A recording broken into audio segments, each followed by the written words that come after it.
अस्सलाम वालेकुम सामीन। 27 सफ़रुल मुज़फ़्फ़र की तारीख़ शुरू हो चुकी है। 24 सितंबर है।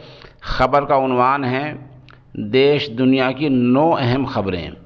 उत्तर प्रदेश के सीतापुर के थाना सदरपुर के आदर्श राम स्वरूप कॉलेज में तालिब इल्म ने प्रिंसिपल को गोली मार दी है, जिससे वो ज़ख्मी हो गए हैं।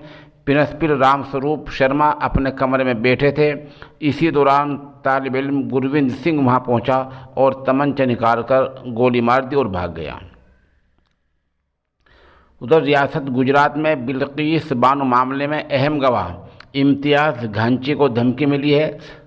बता दें कि जो लोग सरकार ने 15 अगस्त को जेल से छोड़े थे, जिनकी सज़ा माफ़ की थी, उन्हीं में से एक राधे श्याम पर यह इल्ज़ाम लगा है। उधर राजस्थान में इस कदर बारिश हुई है कि मध्य प्रदेश को जोड़ने वाली सड़क मुतासिर हुई है और दिन में काफ़ी देर के लिए दोनों रियासतों का राब्ता एक तरह से आने जाने का टूटा रहा। इधर भोपाल में 27 साला सपना के 2 बच्चे चोरी हो गए हैं। दोनों बच्चे जुड़वा थे और बताया जा रहा है कि ये बच्चों को बिठाकर माँ खेत में कुछ देर के लिए काम गई। इसी दौरान बच्चों को चुरा लिया गया।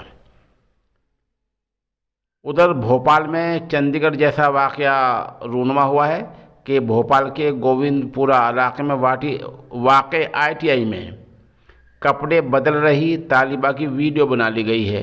आपको पता ही है कि पहले चंडीगढ़ यूनिवर्सिटी में तालिबा की बरहना वीडियो बनाई गई थी। अब भोपाल में ITI में कपड़े बदल रही तालिबा की वीडियो बना ली गई है। ये हो क्या रहा है?